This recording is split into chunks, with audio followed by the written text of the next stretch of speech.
नमो नमः। सुस्वागतं भवतां। जयतु संस्कृतं जयतु भारतम्। अहम् अभिनव उपाध्यायः भवताम् अस्मिन् उपक्रमे भवतां हार्दं स्वागतम् अभिनन्दनं च विवरामि। अद्य वयम् अस्मिन् शिक्षण उपकरणे पद्यशिक्षणम् इति विषयम् अधिकृत्य वार्तालापं कुर्मः। केचन विषयान् अत्र अहम् उपस्थापयामि भवतां सम्मुखे। भवन्तः ध्यानेन अत्र विषयम् अवगच्छन्तु। प्रश्नाः सन्ति चेत् कमेण्ट् बाक्स् मध्ये भवन्तः प्रश्नान् लेखितुं शक्नुवन्ति। अद्य वयं पद्यशिक्षणम् इति विषयम् अङ्गीकृत्य पठामः। एतत् पद्यशिक्षणं शिक्षाशास्त्रीकक्षायाः पाठ्यक्रमे अपि वर्तते। पुनश्च विभिन्नेषु राज्येषु PSC इति लोकसेवा आयोग माध्यमेन विभिन्नाः परीक्षाः या स्वीक्रियते तासु परीक्षासु अपि अत्र प्रश्नाः कदाचित् समायान्ति। तर्हि छात्राः भवन्तः ध्यानेन श्रोष्यन्ति इति मम विश्वासः अस्ति। एषः सामग्री भवतां कृते उपकारिणी भविष्यति, नास्ति अत्र सन्देहः। गुरुभ्यो नमः। गुरुस्मरणं कृत्वा वयं पठामः। अद्य वयं पठामः गद्यशिक्षणविषयः। तर्हि पद्यं किम् अस्ति इति विषयः, पद्यम् इति किम् अस्ति इति विषये अस्माकं जिज्ञासा भवति। तर्हि वयं वक्तुं शक्नुमः पद्यमेव संस्कृतभाषायाः आदिसाहित्यं मन्यते। पद्यस्य मुख्य उद्देश्यम् अस्ति चतुर्वर्गफलप्राप्ति इति अस्ति। वस्तुतः पद्यस्य मुख्य उद्देश्यम् इतोपि वयं वक्तुं शक्नुमः रसानुभूति इति पद्यस्य मुख्यम् उद्देश्यम् अस्ति। परन्तु प्राचीनकाः साहित्यकाराः ये सन्ति ते चतुर्वर्गफलप्राप्ति इति पद्यस्य मुख्य उद्देश्यं वदन्ति। वस्तुतः माध्यमिकस्तरे भवन्तः पाठान् पाठयन्ति, अध्यापकाः ये भवन्ति ते तत्र वयं पश्यामः चेत् पद्यः सम्पन्न कवेः भावातिरेक्ति रचितस्य काव्यस्य शिक्षणं न सामान्यं नास्ति। पद्यस्य शिक्षणं बहु दुष्करम् अस्ति इति सर्वे अपि शिक्षाशास्त्रिणः अपि तद्विषयम् अङ्गीकुर्वन्ति। तर्हि वयं चिन्तयामः अत्र किं भवन्तः कथम् इति। अत उक्तमपि अस्ति काव्यरसं ग्रह्यते न तु शिक्षयते। काव्यरसं यत् अस्ति तत् ग्रहणभावः अस्ति, न तु शिक्षणस्य भावः। अत्र ग्रहणं भवति काव्यरसस्य। सहृदयः अध्यापकः कक्षायां स्वकीयेन प्रभावपूर्णव्याख्यानेन सौन्दर्यबोधनेन च काव्यमय वातावरणस्य निर्माणं करोति, यस्मिन् सहृदयाः कविभावनाभिः तादात्म्यम् अनुभवन्ति। अतः न सर्वे अध्यापकाः काव्यशिक्षणे सफलाः भवन्ति, तथापि प्रयासाः विधेयाः। तथापि अस्माभिः अपि प्रयत्नः करणीयः। यदा वयं शिक्षकाः तर्हि प्रयत्नम् अस्माकं प्रमुखं ध्येयं भवेत्। तर्हि अत्र वयं पश्यामः पद्ये पाठाः त्रिप्रकारकाः भवन्ति। पद्ये पाठाः ये भवन्ति ते पाठाः त्रिप्रकारकाः भवन्ति। ते पाठाः के अत्र लिखितमस्ति भवतां सम्मुखे यत् आयाति। प्रथमः अस्ति सूचनात्मकपाठः। द्वितीयः अत्र कदाचित् लुप्तः अस्ति, त्रयं वदामि। सूचनात्मकपाठः, द्वितीयः अस्ति सूक्त्यात्मकपाठः, तृतीयः भवति रसात्मकपाठः इति। वयं पद्यपाठस्य प्रकारान् विद्यालयस्तरे वयं स्वीकर्तुं शक्नुमः। एते पाठस्य प्रकाराः सन्ति इति वयं वक्तुं शक्नुमः। सूचनात्मक ये पाठाः भवन्ति, सूचनात्मक सूक्त्यात्मक पद्यपाठानां बोधने सारल्यं भवति। ये सूचनात्मकपाठाः भवन्ति, सूक्त्यात्मक ये पाठाः भवन्ति ते छात्राणां बोधनाय सारल्यं भवति। अतः भावविश्लेषणं प्रधानम्। पद्ये शिक्षणे भावानां विश्लेषणं प्रधानं वर्तते। रसात्मक पद्ये पाठानां शिक्षणेन अध्यापकेन विशेषश्रमः करणीयः। काव्यस्य सौन्दर्ये बोधेन सह समभावः कविताभिः तुलनात्मक सौन्दर्य बोधस्य अपि प्रयासः विधेयः। अस्माभिः तत्र प्रयत्नः करणीयः। छात्राः तद् विषये भावम् अवगच्छेयुः, तस्य सारल्यम् अवगच्छेयुः। तर्हि अग्रे वयं चिन्तयामः संस्कृतकाव्यविषयः। संस्कृतकाव्यस्य उत्पत्तिः भवन्तः जानन्ति, लौकिकवैदिकसाहित्ये इति विषये वदामः। वैदिककाव्यः लौकिककाव्यः, वेदेषु अपि तत् पद्यं मिलति। पुनश्च रामायण आदि महाकाव्ये रामायणात् आरभ्य वयं लौकिककाव्यानाम् आरम्भं कुर्मः इति विषये अग्रे अपि पठामः। पद्यशिक्षणं यत् पठामः तस्य पूर्वं काव्यस्य परिभाषा इति दृष्ट्या अपि अस्माकं ज्ञानम् आवश्यकम् अस्ति। किमर्थम् इत्युक्ते यतोहि संस्कृतं यत् अस्ति, पद्यं यत् अस्ति, पद्ये पाठनं यत् अस्ति, भवतां यत् पद्ये पाठनं भवद्भिः करिष्यते कक्षायां, तदानीं छात्राणां किमस्ति, छात्रेषु समीचीना रसास्वादनयोग्यता भवेत्। विमर्शनात्मकदृष्ट्या च कविभावनायां यदा भावितानि भावं सम्पादयितुं भवद्भिः शक्यते। यदा शिक्षकः कवितायाः प्रधानं प्रयोजनमपि हृदये द्रवीकरणम् अस्ति, हृदयेषु भावीकरणम् अस्ति। देव उक्तम अपि अस्ति, जो भरा नहीं है भावों से, बहती जिसमें रसधार नहीं, वह हृदय नहीं है पत्थर है, जिसमें स्वदेश का प्यार नहीं इति भावः तदेव अस्ति। कवि तदेव वदति, हिन्द्यां मम उक्तम् अस्ति, येन रसानुभूति इति व्यवह्रियते इति वयं वक्तुं शक्नुमः। लेखकः यदा भावदृष्टिभाव आविष्टः भवति तदा तस्य मुखात् निःसृतायां भाषायां कश्चन लयः स्यात्। स लयः एव छन्द इति व्यवह्रियते। श्लोकस्य भावं गद्ये अपि वक्तुं शक्यते। काव्यं जीवितस्य व्याख्यानं भवति, समाजस्य दर्पणं च भवति। मानवीय भावनानाम् अभिव्यक्ति हृदयाल् आह्लादिकृत्या क्रियते। यत् काव्यस्य आस्वादन योग्यं कुर्वन्ति। एवं काव्य शिक्षणं छात्राणां मानसिक विकासाय, कल्पना विकासाय अत्र भवितुम् अर्हति। तर्हि वयं चिन्तयामः, तर्हि किमर्थम् अत्र भवन्तः पठन्ति इति विषयः।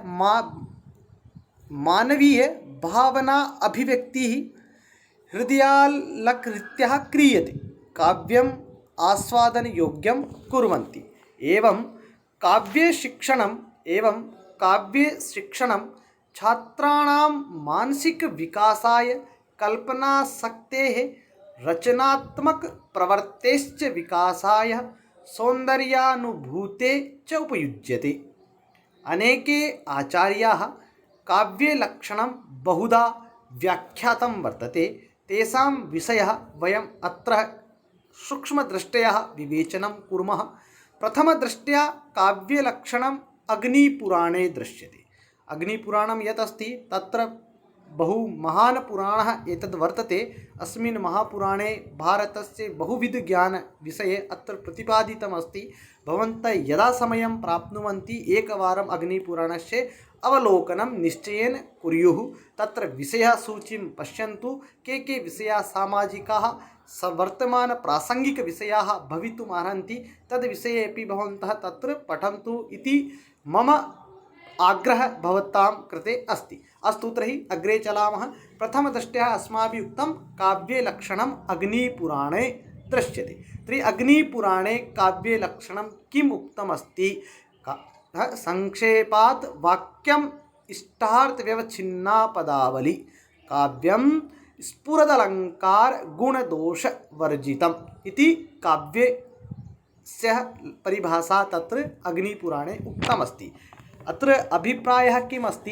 अत्र अभिप्रायः एवम् अस्ति, एतेषाम् अनुसारम् अत्र पञ्चतत्त्वानि भवेत् काव्येषु। के पञ्चतत्त्वानि? तत् भवतां तत्र लिखितमस्ति सम्मुखे। संक्षिप्तवाक्यं,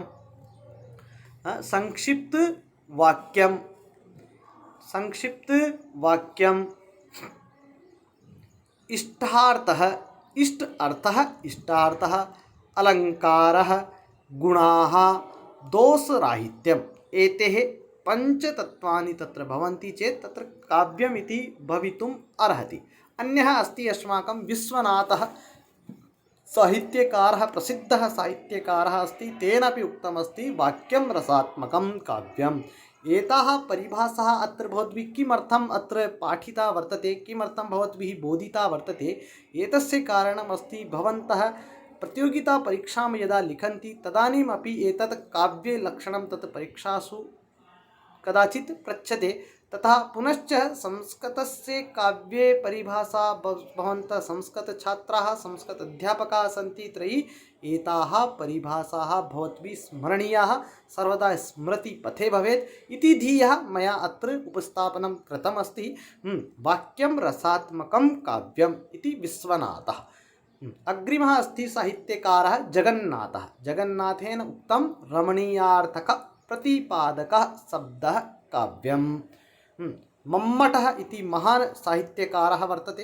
तेनपि उक्तं तद्दोषो शब्दार्थो सगुणा वनलङ्कृति पुनः क्वापि इति तेन उक्तं। वामनः इति अस्ति। तेनपि रीतिरात्मा काव्यस्य इति वामनः काव्ये परिभाषा काव्यस्य लक्षणम् इति अत्र प्रतिपादितमस्ति। अग्रिमः अस्ति ध्वनिसम्प्रदायस्य प्रवर्तकः आनन्दवर्धनः। तेनापि उक्तं काव्यस्य आत्मा ध्वनिः। तेन किं प्रतिपादितं? काव्यस्य आत्मा ध्वनिः। यदा कदापि एताः परिभाषाः भवद्भिः सर्वदा स्मरणीयाः। वारं वारं पठनेन एतेषां स्मरणं भवितुम् अर्हति। अत्र भवन्तः यदि अवधानेन शृण्वन्ति पुनश्च एतस्य पुनस्मरणं यदा कुर्वन्ति चेत् निश्चयेन भवतां कृते उपकारी भविष्यति इति मम विश्वासः वर्तते। अग्रिमः अस्ति कुन्तकः, एकः साहित्यकारः अस्ति। तेनपि काव्यस्य या परिभाषा उक्ता अस्ति तद् भवतां सम्मुखे अस्ति। वक्रोक्ति काव्यजीवितम् इति तेन उक्तमस्ति।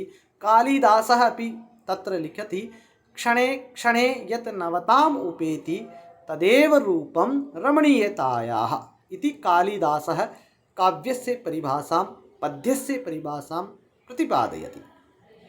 दण्डी महोदयः यत् अस्ति तेनपि काव्यस्य परिभाषा यत् अस्ति तदपि मया अत्र सङ्कलितम् अस्ति। तत्र भवन्तः द्रष्टुं शक्नुवन्ति। इष्टार्थ व्यवच्छिन्ना पदावली काव्यम् इति दण्डी महोदयेन उक्तमस्ति। एताः परिभाषाः वस्तुतः उत्तमाः सन्ति। किमर्थम् अस्ति इति वयं चिन्तयामः चेत् चिन्तनसत्ये अभिव्यक्तजीवनस्य प्रतिछाया एव काव्यम् इति वक्तुं शक्नुमः। पुनश्च एवमपि वयं वक्तुं शक्नुमः सर्वोत्तमक्रमे सर्वोत्तमशब्दमेव काव्यम् इति वयं वक्तुं शक्नुमः इति। एतादृशानि प्राचीनकाव्यलक्षणानि कवितायाः प्रधानं प्रयोजनम् अस्ति। हृदयः द्रवीकरणं रसानुभूते आदि कवेः वाल्मीकेः अपि श्लोकः अवश्यम् अस्माभिः स्मरितव्यं, द्रष्टव्यं।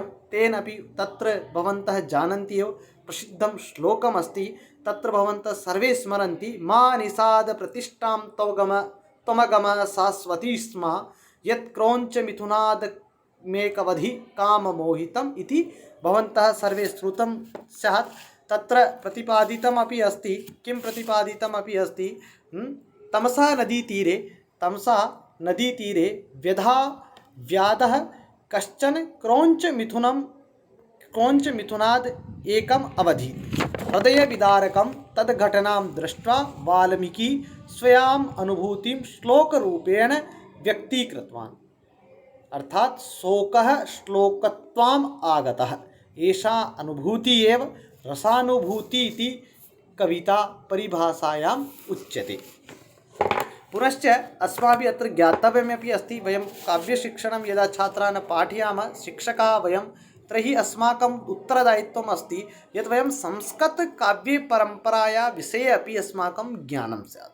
संस्कृतकाव्यपरम्परायाः किम् इतिहासम् अस्ति, किं तत्र वैशिष्ट्यम् अस्ति इति वयं यदि अत्र चिन्तयामः चेत् अत्र भवन्तः द्रष्टुं शक्नुवन्ति, पुनश्च वक्तुमपि शक्नुवन्ति किम् इति परिभाषा अस्ति अत्र।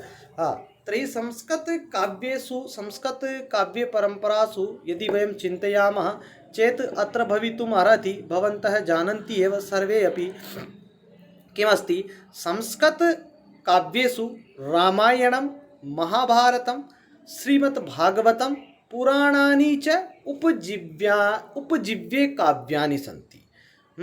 आदिकाव्यं रामायणं न केवलं संस्कृतस्य अपितु विश्वसाहित्यस्य आदिकाव्यम् अस्ति इति सर्वे अपि अङ्गीकुर्वन्ति।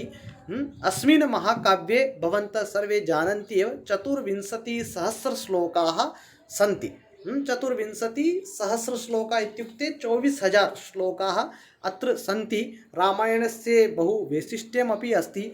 अस्य रचनाकालः विषये यदि वयं चिन्तयामः तो प्रायः क्रिस्ततः पूर्वं 500 शताब्दिः पूर्वं 500 शताब्दी इति पूर्वम् इति मन्यते। विशालकाये अत्रापि भवन्तः ज्ञातुं शक्नुवन्ति। अग्रिमः यत् अस्ति अस्माकम् अत्र मया प्रतिपादितमपि अस्ति। अस्मिन् विशालकाये पुनः महाभारतमपि विशालकाये महाभारते 18 पर्वाणि सन्ति। तेषु प्रायः 1,00,000 श्लोकाः सन्ति। महाभारतस्य यत् क्रमः अस्ति विकासस्य तत् क्रमः 3 क्रमेषु अभवत्। जय भारत पुनश्च महाभारत। जय इति आसीत् तत्र 8,000 श्लोकाः आसन्। पुनः यदा भारत अभवत् तदानीम् 18,000 आसन् श्लोकाः। अनन्तरं यदा महाभारतम् इति अभवत् तदानीम् 1,00,000 श्लोकाः सन्ति इति अपि भवद्भिः ध्यानं दातव्यमस्ति। 18 पुराणेषु आहत्य प्रायः 4,00,000 श्लोकाः सन्ति। अस्माकं समीपे 18 पुराणानि अपि सन्ति। तदेकं प्रसिद्धं सूक्तिः अपि अस्ति। 18 पुराणेषु व्यासस्य वचनद्वयं तद् भवद्भिः स्मरणीयमस्ति। अग्रिमः न वदामि इति भवन्तः एव स्मरन्तु। किमस्ति इति कमेण्ट् बाक्स् मध्ये भवान् एकम् एतत् श्लोकं पूर्णं कृत्वा भवन्तः लेखिष्यन्ति इति मम विश्वासः अस्ति। अस्माभिः अत्र उक्तमस्ति 18 पुराणेषु आहत्य प्रायः 4,00,000 श्लोकाः सन्ति। श्रीमद्भागवत अपि भागवतस्य अपि संस्कृतसाहित्ये विशिष्टं स्थानम् अस्ति।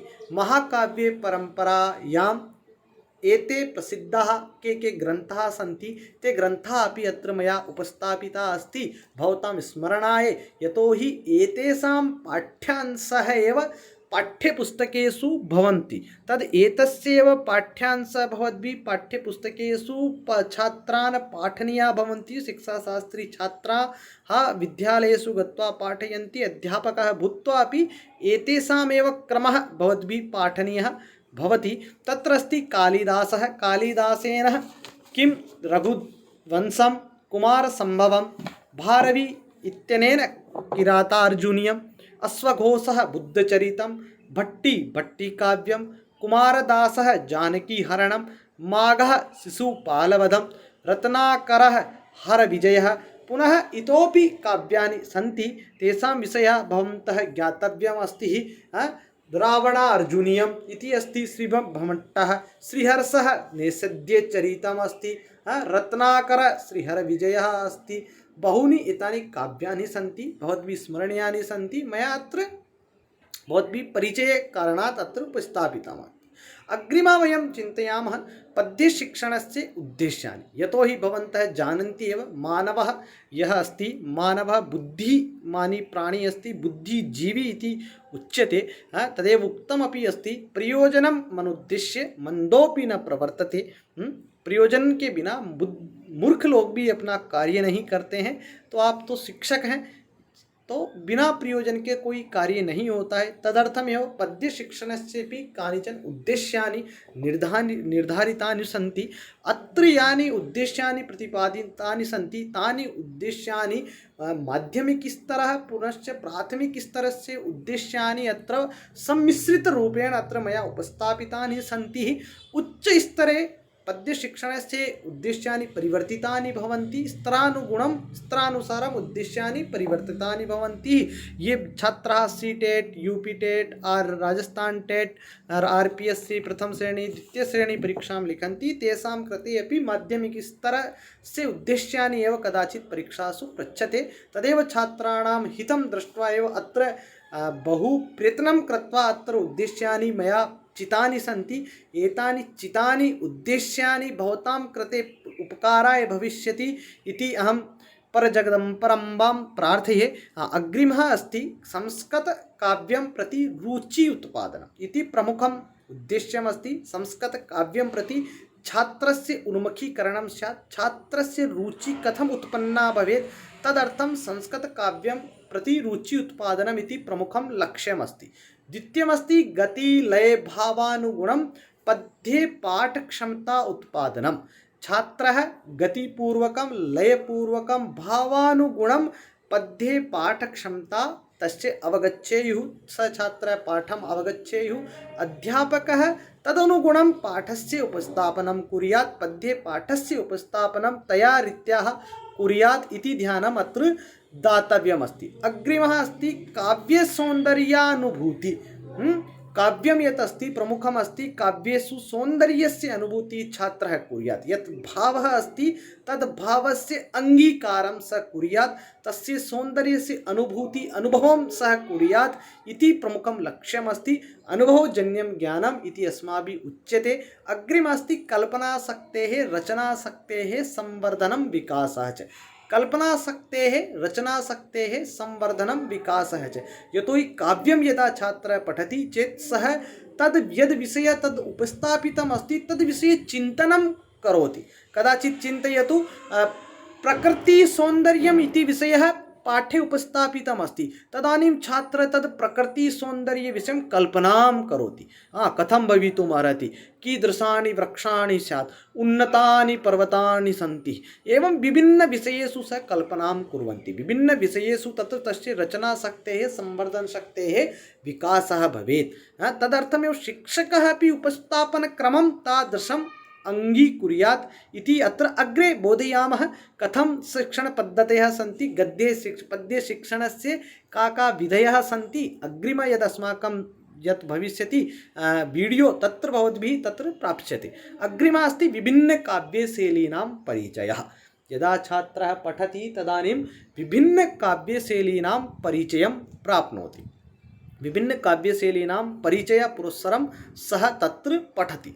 विभिन्न कवयः सन्ति, कवीनां शैली परिवर्तिता अस्ति।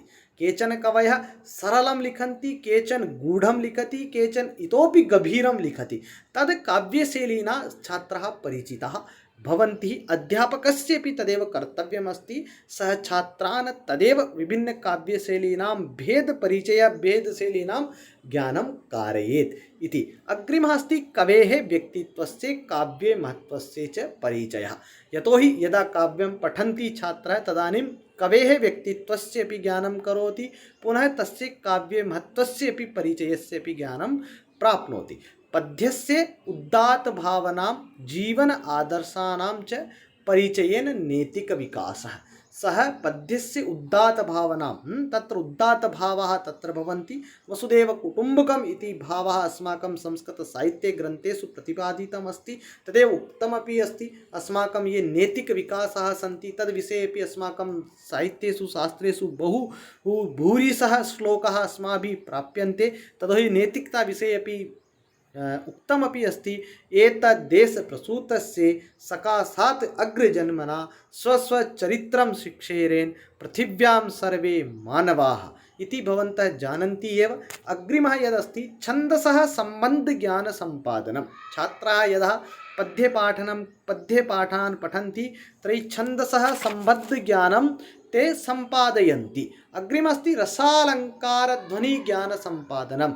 रसस्य अलङ्कारस्य ध्वनिविषयस्य ज्ञानं तेषां सम्पादितः भवति।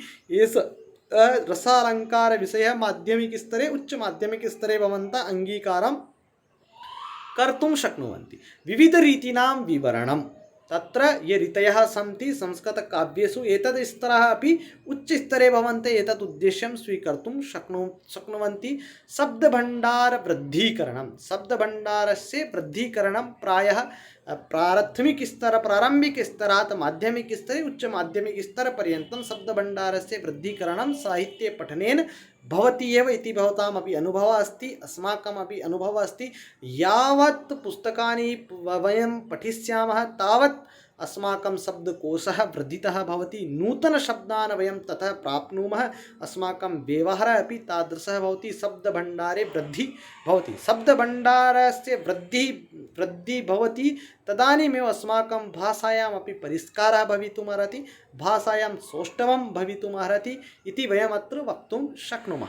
अग्रिमः अस्ति उच्चारणज्ञाने दक्षतोत्पादनं यदा छात्रः श्लोकपाठं करोति काव्यपाठं करोति तर्हि उच्चारणस्य ज्ञानं तस्य दक्षता निश्चयेन वर्धिता भवति इति वयम् अङ्गीकारं कर्तुं शक्नुमः। अस्माकं छात्राः यथा संस्कृतश्लोकान् वदन्ति प्रसन्नचित्ताः भूत्वा संस्कृतश्लोकानां पाठं कुर्वन्ति तर्हि तेषाम् उच्चारणं पश्यन्तु कीदृशम् उच्चारणं भवति तेषाम् उच्चारणज्ञानं परिवर्तितं भवति अशुद्धः यदा कुर्वन्ति तर्हि अध्यापकः ध्यानं दृष्ट्वा तत्र दोषान् निवारयति उच्चारण दोषस्य कारणानि कानि सन्ति इति विषये अपि वयं बोधिष्यामः। अग्रिमः अस्ति पद्यसम्बन्ध मनोगत भाव आविष्करणं पद्ये मध्ये यत् विषयाः सन्ति मनोभाव विनोद विषयाः ये सन्ति तेषां भाव आविष्करणं छात्राः कुर्वन्ति तत्र अध्यापकः सहायकरूपेण तेषां साहाय्यं कुर्वन्ति तेषां ज्ञानस्य नवीनीकरणाय अध्यापकः छात्रान् प्रेरयति इति अस्माभिः अत्र प्रतिपादितम् अस्ति। अग्रिमः यत् भवतां वीडियो भविष्यति तत्र पद्यशिक्षणस्य प्रयोजनानि पद्यशिक्षणविधयः इति विषयं वयं भवतां कृते सूचयिष्यामः। जयतु संस्कृतं जयतु भारतं भारत माता की।